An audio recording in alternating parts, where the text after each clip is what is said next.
This here is the Yardmax wireless fence system. We've got a big English Mastiff puppy that we want to set boundaries for, and we're going to use this in-ground fence here to help us establish those boundaries. You can see what the kit comes with, lots of components here. This is the transmitter itself for the fence. You've got your boundary flags, obviously you've got your collar receiver for correction. Comes with a couple prongs there that vary in length, so depending on the size of your dog, you can change those out on the collar. You've got a little tester for the wire, just to show that it's got power. You've got the spool of wire itself. This is 500 feet. We've got about 1/3 of an acre. Got the couple chargers for, or power supplies for the fence transmitter, and then also to charge the collar. Got a little wrench tool here, and then a couple of splice connectors there. These are gel-filled capsules for underground to protect the wires. So that's it. We're looking to get this installed and looking forward to using it. So in making the trenches, I've tried a couple different methods, and what I found to be easiest is just using a lawn edger. We just have an electric one. Makes just a really narrow trench here, but it's still wide enough to fit the wire through. So I just essentially push the wire down, either with my finger or even a paint stick. Works pretty well to do that, so it's been pretty easy. I've also used a flat edge shovel in certain areas where the edger can't reach, and that works great too. So either option works well. I just found the edger to really be a little more efficient there in creating the trenches. All right, so one thing I always like to do before installing these is just to make sure there's no breaks in the wire out of the box, is just do a continuity test. Got my meter, I'm just touching both ends of the wire from the spool. So this is 500 feet worth of wire, and I'm showing that it's continuous. That's what the beep indicates here. So that's a good sign. This wire just slides down in there, and then what we can do is kind of smush the ground around it to kind of cover it up. Otherwise we'll just add a little bit of backfill soil in certain spots where it remains exposed. But you see here, this is an area where we've already covered it, and there it is kind of going into the ground. So we're covering about 1/3 of an acre with this wire. We're running down to the end of the spool. So this here is the replacement spool of wire for our invisible fence. We ran out of the original 500 feet and we bought an additional 150 feet here. That's the blue wire that we're going to use to finish making our loop for our fence.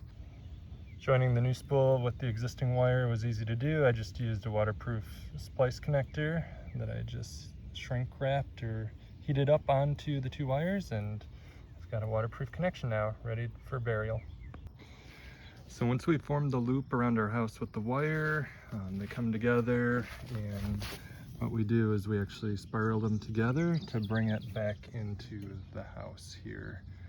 So that spiral will pretty much cancel out the signal then, so that the pet can cross over that intersection there of the yard without receiving correction.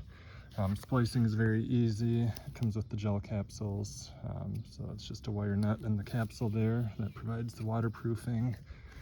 And we've got our transmitter actually going into our basement down there, so just literally punched a hole through the rim joist and brought the spiraled wire up into the transmitter there. Splicing the wire is very easy. It comes with everything you need. Simply just strip the insulation off the ends of the wire, give them an initial twist, and then use the wire nut to secure the two wires together.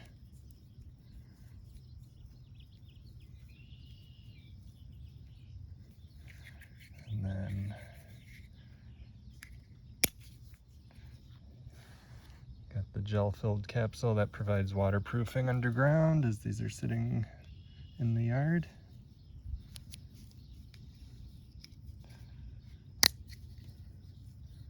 Just like that.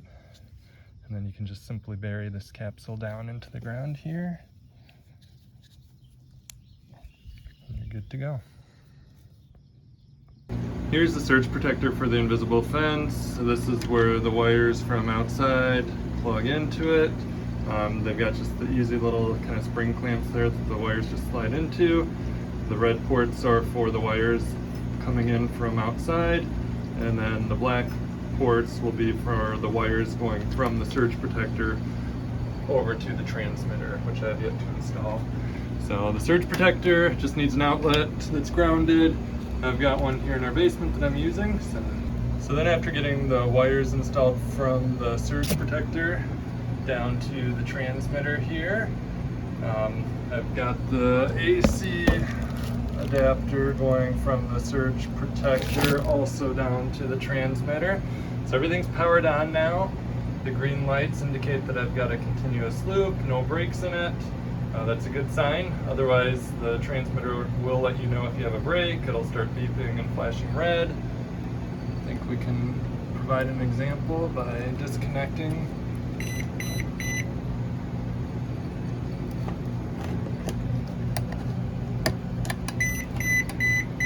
So here's an example. I just pulled the wire out to kind of break the circuit, and this is what you'll get. So if you ever have a break in the yard where the fence is compromised, you will be alerted through this.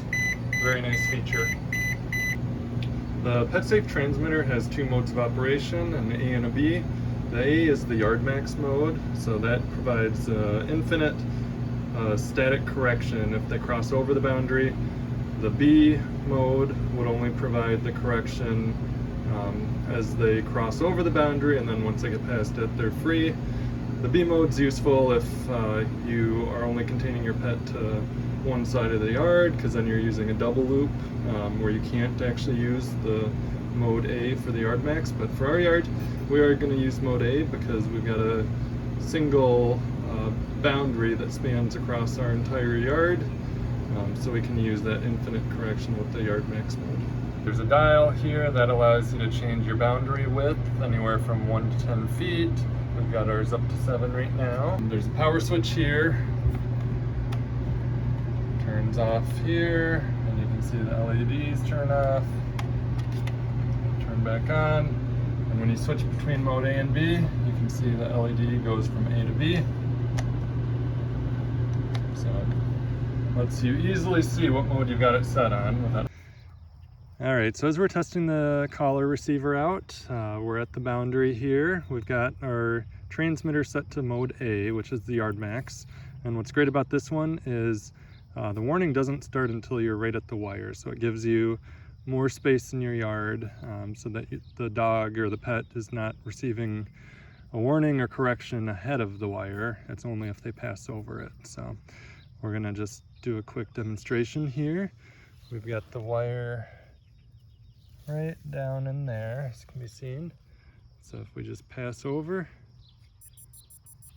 you can see the green light flashing, there's a beeping. That indicates you're in the warning zone. And when you cross back over, it stops. So that beeping will alert the pet to return back to the containment zone. So I just turned the transmitter mode onto mode B, which is just traditional mode. This is the one where you're gonna get a warning ahead of the boundary wire. So you kind of use up a little bit of the space in the yard with the warnings, which is fine for some yards. For smaller yards like ours, we like the Yardmax mode A, but here's just a quick example. We've got the boundary flags off there in a distance. We've got our transmitter set to 7 right now, so it's about a 7-foot warning zone here. So it's already warning, and we're still a ways away from our boundary there. So this is just an example of that mode. We plan to use mode A, the Yardmax mode, for our yard just because it's smaller, but both modes seem to work as intended. We got the collar on our pup here, and we're going to introduce her to the new invisible fence that we've got going. And so this is just audio based only, no correction actually, just trying to get her familiar with it. But as she crosses over, oh, let's go back, come back. Good, come back. So there was an audio tone or a beeping sound coming from the collar that was letting her know that she was in the warning zone and it was time to come back to the pet zone. So. All right, Emmie, look here.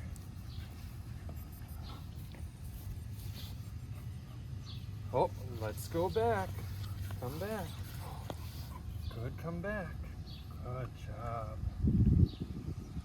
So we'll take some time to get her acquainted to this and then kind of go through the training program where we're actually applying correction, but looking forward to getting her familiar with her freedom in our yard.